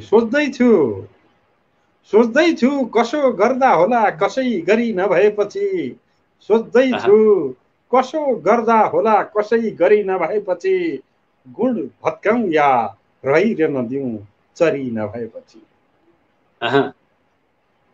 सोच्दैछु कसो गर्दा होला कसै गरी नभएपछि, गुण भत्काउँ या रहिरहन दिउँ चरी नभएपछि। म यसकारण जोगी नभएको हुँ गृहस्थ छोडेर, म यसकारण जोगी नभएको हुँ गृहस्थ छोडेर, धित मरेन पेट भरि भए पनि मन भरि नभएपछि, धित मरेन पेट भरि नभए पनि मन भरि नभएपछि, गुण भत्काउँ या रहिरहन दिउँ चरी नभएपछि। कसले बुझ्छ र, कसले बुझ्छ र बगरले बगर भइदिनुको नियति, कसले बुझ्छ र बगरले बगर भइदिनुको नियति। नदी पनि त नदी जस्तो नहोला झरी नभएपछि, नदी पनि त नदी जस्तो नहोला झरी नभएपछि, धित मरेन पेट भरि भए पनि मन भरि नभएपछि। सायद गर्भमै प्रागहीन भए गुलाबका थुङ्गाहरू, सायद गर्भमै प्रागहीन भए गुलाबका थुङ्गाहरू। प्रश्न अस्तित्वको हो फुलमा मन्जरी नभएपछि, प्रश्न अस्तित्वको हो फुलमा मन्जरी नभएपछि, नदी पनि त नदी जस्तो नहोला झरी नभएपछि। अन्तिम शेर वक्तामा, जिउ त कहिले कहिले मात्र हो मन पोलिरहन्छ डाक्टर साहब, जिउ त कहिले कहिले मात्र हो मन पोलिरहन्छ डाक्टर साहब। तपाईँ भन्नुहुन्छ प्रेम र घोला पत्थरी नभएपछि, तपाईँ भन्नुहुन्छ प्रेम र घोला पत्थरी नभएपछि, प्रश्न अस्तित्वको हो फुलमा मन्जरी नभएपछि। जिउ त कहिले कहिले हो डाक्टर साहब, जिउ त कहिले कहिले मात्र हो मन पोलिरहन्छ डाक्टर साहब, जिउ त कहिले कहिले मात्र हो मन पोलिरहन्छ डाक्टर साहब। तपाईँ भन्नुहुन्छ प्रेम र घोला पत्थरी नभएपछि। कस्तो लापरवाही, तपाईँ भन्नुहुन्छ प्रेम र घोला पत्थरी नभएपछि, सोच्दैछु कसो गर्दा होला कसै गरी नभएपछि। जादव एकदमै एकदमै अति अति अति उत्कृष्ट सेयरहरू थियो, अति उत्कृष्ट रचना थियो। हार्दिक आभार व्यक्त गर्न चाहे। फेरि पनि कन्टिन्यू अझै यसको यो क्रमलाई अझै लम्ब्याउन अनुरोध गरेँ। हस्, धन्यवाद। आँखा ओछ्यायो आँखैले चिर हर्यो अगायो, आँखा ओछ्यायो आँखैले चिर हर्यो अगायो, मलाई थाहा नदी मेरो बलात्कार गर्यो अगायो, मलाई थाहा नदी मेरो बलात्कार गर्यो अगायो, आँखा ओछ्यायो आँखैले चिर हर्यो अगायो। एकछिन सोच्नुहोस्, एकछिन सोध्नुहोस् पेचिलो प्रश्न उठाएकी छु, एकछिन सोध्नुहोस् पेचिलो प्रश्न उठाएकी छु। अचानक स्कुले नानीको स्कर्ट झर्यो अगायो। एकछिन सोध्नुहोस् पेचिलो प्रश्न उठाएकी छु। महिलावादी भएर लेखेको छु मैले, म महिला भएर।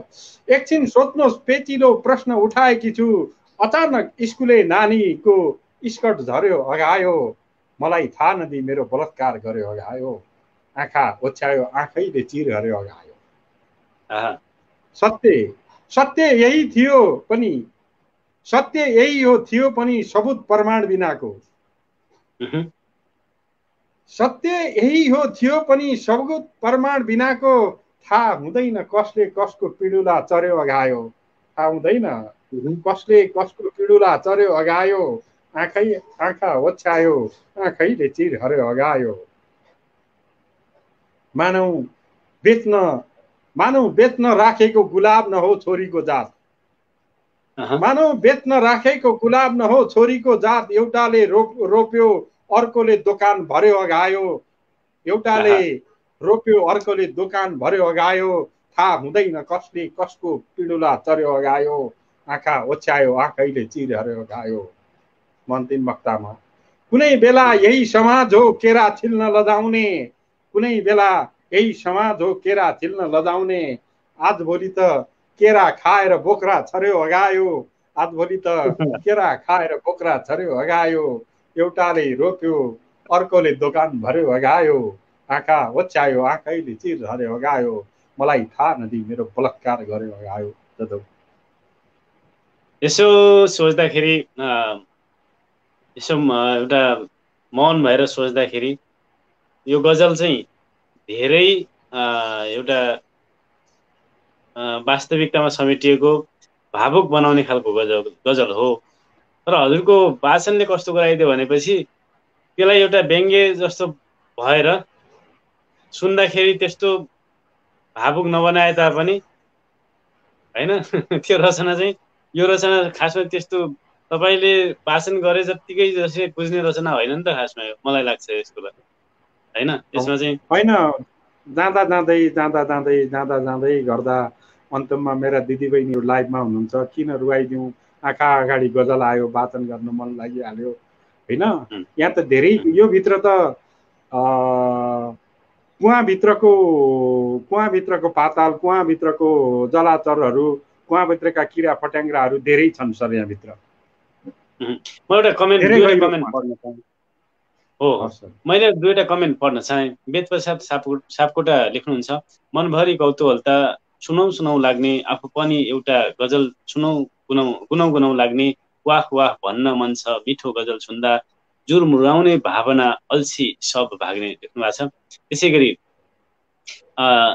दया किशन हुनुहुन्छ, उहाँले लेख्नुहुन्छ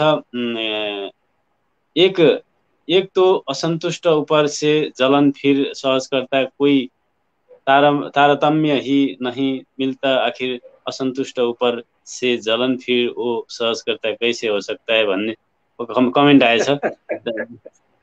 दया कृष्णको हिन्दीमा आएको रहेछ। अब सायद अब इन्डियन पढ्नु भइसक्यो अरे होइन, उहाँले हिन्दीमा लेख्नु भएको छ। पक्कै पनि अब एउटाले रोप्यो अर्काले दोकान भर्यो अगायो। मिठो र कमेन्ट छन्, यहाँ धेरै कमेन्टहरू छन्। मैले सबैका कमेन्टहरू त लिन सकिनँ। कमेन्टहरू सबैका उत्तिकै उत्कृष्ट छन्। सबैका बुझ्ने शैलीहरू, हजुरले बुझाउन खोजेको कुरा बुझ्ने सबैमा क्षमता छ र त सबैले मन पराउनु भएको छ। अब हामी कार्यक्रमको अन्त्यतिर आएका छौँ। यो बसाइ मैले अघि हजुरले पनि भन्नुभयो रचनाको कुरा गर्ने भने त रचनामै सुतेर रचना नै ओढे पनि पुग्नेछन् भन्नुभएको थियो। हजुरकै शब्द मैले दोहोऱ्याएँ होइन, वाक्य दोहोऱ्याएँ। त्यही भएर ती रचनामा सुतेर रचनै ओढेर पनि बस्ने रचनाहरू आज त हामी यो बसाइमा पक्कै पनि सुनेर सक्दैनौँ। त्यसैले गर्दाखेरि आजको कार्यक्रमको निर्धारित समय सकिसकेको छ र अब हामी कार्यक्रमबाट बिदा हुनुपर्ने बेला भएको छ। मैले एउटा अन्त्यमा फेरि पनि नसुनौ भन्दै पनि बाँकी एउटा हजुरलाई जुन सुनाउन उत्कृष्ट लाग्छ त्यो चाहिँ रचना, गजल, कविता, मुक्तक जे सुनाउन मन लाग्छ एउटा रचना बाँकी आजको कार्यक्रमको अन्तिम रचनाको लागि अनुरोध गरेँ। प्रविधिले साथ दिएको छैन। म असन्तुष्ट सरले आएर विदाईका हात हल्लाउन्जेल म एउटा कविले पनि घुमेर जस्तो लागेको छ। आउनुभयो असन्तुष्ट सर। म हजुरको अब आवाज यसो मैले गरौँ सर, सुनिरहेको छु, मात्रै अलिकति भिडियोमा समस्या आएको छ हजुरमा। अब ठिकै छ। अन्तमा अन्तै गरौँ भने 2-4 लाइन देउडा सुनाएर छुटौँ। अनि दाइ एउटा कविता देउडा त हामी सुनाउनु सुन्न बाँकी भन्नुहुन्छ। नै थियो, के अरे देउडा त हजुरले सुनाउन हजुर र सुन्न बाँकी नै थियो। हजुर। अब ल यसो त्यसो गरौँ नि भए त, म एउटा एउटा कवितातिर गएँ, छोटो कविता छ। अनि होइन, फेरि लास्टमा अरू पनि देउडा एउटा सुनाएर देउडा अन्तिममा सुनाउने, फेरि जाँदै जाँदै ल लास्टमा कविता सुनाउला नि त नभए, होइन सर? म देउडातिर लागेँ। अझै भन्नुहोस् अब दुईवटा अलिक ठिकै छ। अलिकति छुट्याउन, जुन जुन हरफहरू शब्दहरू टुक्काहरूमा एकदमै आफूलाई मन खाएको छ त्यही मात्रै सुनाउनु होला। अब लामै पनि होला केही छैन, रचना होइन, सुनाउनु। 2-4वटा लाइन हो, धेरै म जान्न। अब किनभने हस्, मेरो धरातलमा एकचोटि म टेक्छु। कविता नसुनाए हस्, पनि हुन्छ, तर धरातलमा टेकेर यहाँहरूसँग छुट्टिन्छु भन्ने कुराले गर्दा। हस् सर, हुन्छ, हस्। घोडीका त बेला गाई गोठ भैँसीका खर्क, घोडीका त बेला गाई गोठ भैँसीका खर्क, घोडीका त बेला गोरु खोन्या बेला एक खुडी क्या बाडुल के लाइहेल, गोरु खोन्या बेला गाई गोठ भैँसीका खर्क, घोडीका तबेला एक खुड्क्या बाडुलीलाई हेल, गोरु खुन्या बेला। गाईको गोठ हुन्छ, भैँसीको खरक, घोडीको तबेला हुन्छ। अनि जति बेला त गोरु फुकाएर बन लाने बेला हुन्छ तिम्रो, त्यति बेला मलाई बाडुल्के लाऊ है प्रिया भनेको हो यो। मैले त बुझेँ। अरू सस्टामनहरूका निम्ति। पक्कै पनि हो। गौडाउने भेट जाऊ उक्लिन्या ओलिन्या, तक गौडाउने भेट जाऊ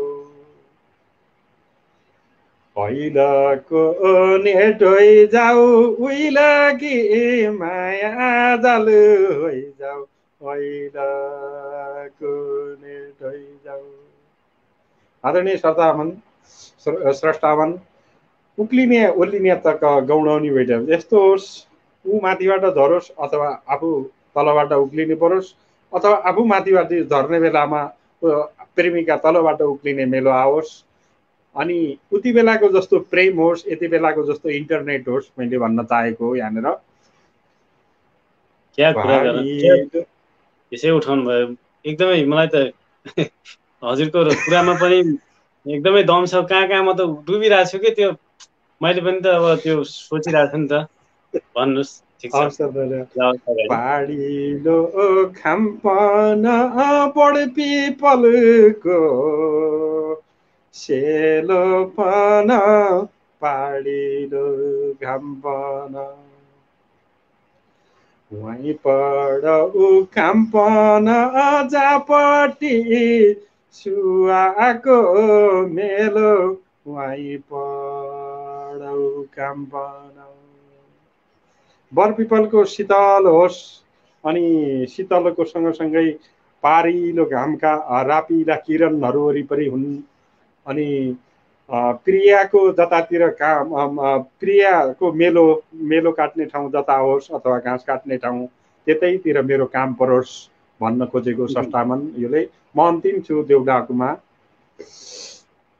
बाब्याको छेक होइजाऊ अन्नी खान्या, मौका पढौ बाब्याको छेक होइजाऊ। कठै भन्ने पनि चलन छ नि यो गाउँदाखेरि। भन्छ कतिपय आफूलाई पनि आउँदैन अलिअलि यो नि सर। कठै कठ भन्छन् कि त्यो कठै दैन कठै कठ आउँदैन। यही ओठ लेप होइजाऊ त्यही ओठको रातो लाली यही ओठ लेप होइजाऊ अनि खाने मौका पढौ बाब्याको छेक होइजाऊ त्यही ओठको रातो लाली यही ओठ लेप होइजाऊ। अब सँगै खाजा खाने बेला होस् तिम्रो र मेरो सँगै खाजा खाने बेला होस् अनि बाब्याको ठुलो बाबियो भन्ने एउटा खर हुन्छ त्यसको ठुलो ठुलो जङ्गल होस् त्यसको किनारमा बसेर खाँदै गर्दा चुप्पा चुप्पी पनि गर्न पाइयोस् बाबियाले छेकोस् भन्न खोजेको आदरणीय सरसामन मैले देउडा पनि सकाएँ यहाँहरूका माझमा धेरै लामो समय लिएको छु यति बेला पुरानो अनुभव पुरानो एउटा जोस जागर माया उति बेलाको अवस्था अहिले त के छ र इन्टरनेटमा देख्यो च्याट गर्यो न कुनै फिलिङ छ न कुनै केही छ एउटा उत्साह एउटा के भन्छन् त्यो आवेगमा नै गरिन्छ प्रेम जो प्रेम हुन्छ मनदेखि नै कसैलाई मन पराइन्छ मनदेखि नै अनुभूति गरिन्छ मनदेखि नै त्यो प्रति आफूले त्याग गरिन्छ आफ्नो मन त्यो प्रेम अहिले त अब हुँदैन त्यस्तो अब त्यो जमाना समर्पण छैन सर यति बेलाको समर्पण त्याग छैन अघि भन्नुभयो म हुन्छ हजुरको कुरा फेरि जोड्नेछु अघि भन्नुभयो देउडामा म माथिबाट आउँदा ऊ तलबाट आओस् अथवा म तलबाट जाँदा ऊ माथिबाट आओस् जसरी भेट त होस् हैन हजुर त्यस्तो खालको किनभने हाम्रो जमाना त्यस्तो थियो कि सर हैन हाम्रो जमानामा प्रेमिकालाई चिठी दिइहालौँ भने पनि अहिले जस्तो टेलिफोन थिएन इन्टरनेट थिएन चिठी दिनका निम्ति चिठी लेख्यो काठमाडौँमै पनि प्रेमिका कुन छतमा हुन्छन् कति बेला छतमा आउँछिन् भनेर सकभर कुनै साथीहरूको डेराको खोज्यो नभए भुइँ तलामा के अरे जमिनमा उभिएर कागजमा बेरेर खुर्र माथि फाल्नुपर्ने दिन थियो कतिपय बेला उसका बाबुआमाले समाति दिन्थे गाली गर्थे यस्तो जमाना थियो अहिलेको जस्तो कहाँ थियो र हाम्रो बेला बडा विचित्रको थियो। अब जाँदा जाँदै एउटा कविता सुनौँ अनि सरलाई पनि विश्राम मलाई पनि विश्राम सम्पूर्ण संस्थामनहरूलाई पनि धेरै लामो अल्झाइयो भन्न चाहे मैले। हस् सर हुन्छ हस् धन्यवाद सर। मेरो कविताको शीर्षक छ मलाई बा बन्नु छ। मैले त्यो कविता सुन्नुभन्दा पहिला दुईवटा कमेन्ट पढेँ थियो होला। कृष्ण विकेले लेख्नुहुन्छ मलाई त छुट्ने मन नलाग्ने भयो हे भगवान कस्तो गुरु आउनु भएको आहा भन्नुभएको छ यस्तो बनाइदियो। अनि त्यसै गरी वेद प्रसाद सापकोटाले लेख्नुहुन्छ साहित्यले उठाउँछ सुतेको मान्छे सुतेको त्यो मान्छे साहित्यकार नै बन्छन् हौसलाका मान्छे संस्कृति जगाउने संस्कार सिकाउने एउटाले अर्कोसँग खुसी मिसाउने जे होस् यहाँहरूको सुन्दर प्रस्तुतिले थप उत्साहित बनाएको छ भन्नुभएको छ। त्यसै रचिता मिस पनि हुनुहुन्छ हेर दाजुले आफ्नो बारेमा पब्लिक गर्नुभएको भनेर चाहिँ ठट्टा पनि मिसाउनु भएको छ। यो सबैको समस्या हो नानी उति बेला मेरो दादाको पनि हो दादाका साथीहरूको दादाका दिदीहरूको बहिनीहरूको सबैको हो यो उमेर त सबैको आयो होला नि त सर अहिले आफ्नो उमेरमा आउँदासम्म त धेरै अनुभव त भइसकेको छ नि हैन। ल हस् सर ल म मेरो कवितातिर अगाडि बढेँ। आदरणीय संस्थामन यति लामो समयसम्म साथ दिनुभएकोमा फेरि पनि आभार अभिनन्दन व्यक्त गर्दै मेरो कविताको शीर्षक मलाई बा बन्नु छ। कथित बिहानीको प्रायोजित हल्लाले धुमिल हुँदै गरेका ताराहरूबीच एक थान अर्घेलो रातको खोजीमा छु सरकार। कथित बिहानीको प्रायोजित हल्लाले धुमिल हुँदै गरेका ताराहरूबीच एक थान अर्घेलो रातको खोजीमा छु सरकार। कमसे कम आँखालाई शास्ति त होला मनमा शान्ति त होला उज्यालोमा अभ्यस्त रहने भ्रष्टाचार बेविचार र राष्ट्रघात निधाएपछि। अनि म पनि निदाउँला अमुक सडकको नाङ्गो पेडीमा जुनेली आकाश ओढेर समृद्धिका पोटिला ओठ भरिला बक्से कामुक अङ्ग प्रत्यङ्गहरू चलाउँदै भरे फेरि देश रजस्वला हुन बेर छैन उनी भरे फेरि देश रजस्वला हुन बेर छैन उनी स्खलित हुनु अघि मलाई बा भन्नु छ सुख शान्ति अमन चयनको कथित बिहानीको प्रायोजित हल्लाले धुमिल हुँदै गरेका ताराहरूबीच मलाई बा भन्नु छ मलाई बा भन्नु छ जदौ सुन्दर सुन्दर सुन्दर प्रस्तुतिहरू आजको कार्यक्रममा सुन्यौं हजुरका रचनाहरू साँच्चीकै एउटा आनन्द आयो यो झन्डै 1 घण्टा 20 मिनट चलिरहेको छ 20 मिनट पार भइसकेको छ यो अवधिमा चाहिँ हामीले समय बितेको पत्तै भएन समयलाई थाम्दा थाम्दै पनि समय गइरहेको छ एकछिन रोकियोस् भन्ने मान्दा मान्दै पनि गइरहेको छ हामीले समय रोक्न असमर्थ छौं त्यस अर्थमा पनि आजको कार्यक्रमबाट बिदा हुनुपर्ने बेला भएको छ रचना त जति सुन्यो उति नै उत्कृष्ट झन्झन सुन्यो झन्झन उत्कृष्ट आइरहेका छन् प्रस्तुत गरिराख्नु भएको छ हुन्छ नि मान्छे भनिन्छ नि सुरुमा मान्छेलाई खुल्न गाह्रो हुन्छ कुनै ठाउँमा पनि कुनै कार्यक्रम होस् अथवा जहाँ जुनसुकै स्थानमा पनि त्यो मान्छे खुल्यो भने त्यहाँनेर खुलिसकेपछि मात्रै उसको खास के छ भित्रको के खुबी छ भन्ने कुरा त्यसपछि थाहा हुन्छ भन्ने जस्तै भएको छ सुरुवातमा जस्तो भएको थियो त्योभन्दा झनै राम्रो जस्तो सुरुवातमा भएको थियो जति राम्रो त्योभन्दा झनै उत्कृष्ट अन्तिममा हुँदैछ के यो भनेको के हो भनेपछि कार्यक्रम अथवा स्रष्टाको एउटा स्रष्टामा हुने गुण जो स्रष्टाको सबल पक्ष हो यो जस्तो सुरुवातमा कतिपयको कस्तो हुन्छ भन्दाखेरि सुरुवातमा जति आफूसँग राम्रा रचना हुन्छन् त्यो अथवा सुरुवातमा जति आफूले कुनै गेमहरू पनि हेरौँ अथवा जे हेरे पनि सुरुवातमा चाहिँ राम्रो जे छ आफ्नो राम्रो सुरुवातमा देखाउने त्यसपछि त बिस्तारै गर्दै जाउँला भन्ने हुन्छ तर यहाँनिर के देखियो भन्दाखेरि सुरुवातबाटै राम्रो सुनेका थियौँ हेरेका थियौँ अन्त्यसम्म पनि त्यस्तै राम्रो झन् उत्कृष्ट हुँदै गइरहेको छ कि यो भनेको के भन्दाखेरि हामी घन्टौँसम्म पनि यो क्रमलाई झन् उत्कृष्ट बनाउँदै जान्छौँ भन्ने यो हाम्रो सबल पक्ष हो हजुरको यसमा एकदमै मैले हजुरका रचना तथा हजुरको यो खुबी र सृजनात्मक कलमलाई सम्मान गर्नै पर्छ सम्मान गर्छु आउनुभयो आजको कार्यक्रममा यो सम्माननीय उपस्थितिको लागि हार्दिक आभार व्यक्त गर्न चाहन्छु हजुरको समय व्यस्तताका बावजुद पनि आएर साधना साहित्य मञ्चको कार्यक्रम चिनारी लाई एउटा सभ्य र भव्य बनाउनमा यहाँको उल्लेखनीय भूमिका रहेको छ आजको बसाइबाट चाहिँ अब हामी बिदा हुनुपर्ने बेला भएको छ बिदा हुनुभन्दा पहिला हजुरले केही त्यस्तो कुराहरू छ भने यहाँ धेरै स्रष्टाले हेरिराख्नु भएको छ कतिपयले कमेन्ट गरिराख्नु भएको छ कतिपयले नगरेर चुप लागेर हेरेर आफू हजुरका रचना अथवा हजुरका शब्द हरेक प्रत्येक शब्दहरूमा आफूलाई डुबाइराख्नु भएको छ त्यसैले गर्दाखेरि यी सबै स्रष्टाहरूलाई समेट्दै साधना साहित्य मञ्चप्रति पनि केही त्यस्तो केही छ भने समेट्दै हजुरको त्यस्तो केही आफ्नो भन्नै पर्ने कुरा छ भने भन्नको लागि अनुरोध गर्छु सर धन्यवाद सर मलाई केही भन्नु छैन मलाई केही भन्नु छैन मेरो अनुहारले जे भनिरहेको छ त्यही सबथोक हो मेरा कविताले जे भन्यो मेरा गजलले जे भन्यो मेरा रचनाले जे भन्यो त्यही सबथोक हो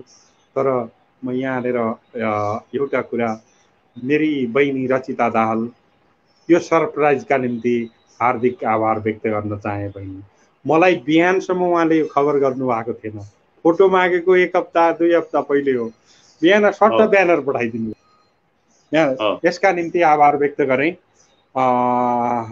साधना साहित्य मञ्च साधना परिवारको सिङ्गो टिमप्रति हृदय ओछ्याएर आभार व्यक्त गरेँ मलाई वास्तवमा म जस्केलामा रमाउने मान्छे म बाहिर म दिनमा 2टा प्रोग्राम मलाई दिनमा एउटा प्रोग्रामको निम्ति आउँछ सर म घमण्ड गर्दिनँ आउँछ तर जम्मा 2टा प्रोग्राममा आएँ अहिले म लाइभमा एउटा शब्द दृश्यमा आएँ एउटा यहाँ आएँ म यता बहिनीले बिहानै सरप्राइज हालिदिनु भयो म त्यसमाथि पनि उनीसँग जिस्की पनि रहेको थिएँ म यहाँ आउने मौका मिलाइदिनु भयो जुराइदिनु भयो जस्केलामा वास्तवमा आफै जस्केलामा रुचाउने मान्छे हुँ यो अवसरका निम्ति सिङ्गो यहाँको परिवार एजेन्ट संस्कर्ताको रूपमा सरप्रति आभार व्यक्त गर्न चाहे।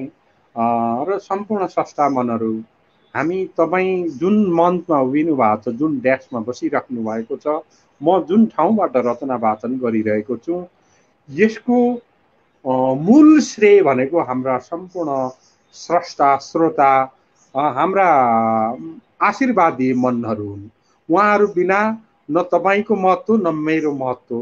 त्यसैले यो जम्मै श्रेय सम्पूर्ण स्रष्टा मनहरूलाई सुम्पिँदै उहाँहरूलाई हार्दिक अभिनन्दन र अभिवादन व्यक्त गर्दै यहाँहरूको आशीर्वाद यसरी नै निरन्तर थापिरहन पाऊँ भन्दै म यति बेला आँखाबाट ओझेल हुन चाहन्छु। कलम यहाँहरूकै आशीर्वादमा अगाडि बढ्नेछ भन्न चाहन्छु। जदौ मैले योभन्दा केही भनिनँ। नमन सर, हार्दिक आभार व्यक्त गर्न चाहन्छु। पक्कै पनि यहाँको उच्च विचार र रचनामा पनि जुन भावना देखियो, भाव देखियो, जुन रचना गर्ने एउटा शैली देखियो, यो शैलीले पनि मलाई प्रभावित बनाएको छ। यहाँका रचनाहरू अझै सशक्त बन्दै जाउन्, नेपाली भाषा साहित्यले यहाँको अझै पनि योगदान पाउने अपेक्षा गर्छु र यहाँको उत्तरोत्तर प्रगतिको कामना गर्दै आजको विशेष बसाइको लागि विशेष आभार व्यक्त गर्दै अहिलेसम्म लाइभ हेरेर, यो कार्यक्रम हेरेर सेयर गर्नुहुने, कमेन्ट गर्नुहुने सबैप्रति हार्दिक आभार र यस कार्यक्रमलाई सफल बनाउनको लागि आफ्नो आफ्नो ठाउँबाट भूमिका खेल्नुहुने सबैप्रति आभार व्यक्त गर्दै विशेष गरी नेपाली भाषा साहित्यलाई माया र नेपाली भाषा साहित्यको उत्थानको लागि आफ्नो तर्फबाट संस्थामा आबद्ध भएर होस् अथवा व्यक्तिगत आफ्नो क्षेत्रबाट होस्, आफ्नो धरातलबाट सहयोग गर्नुहुने सबै नेपाली भाषा प्रेमीहरूमा हार्दिक नमन टक्राउँदै हार्दिक आभार व्यक्त गर्दै आजको लाइभ यस कार्यक्रम सिनारीको 16औं श्रृङ्खलाबाट बिदा हुनुपर्ने बेला भएको छ। विशेष धन्यवाद साधना साहित्य मञ्चका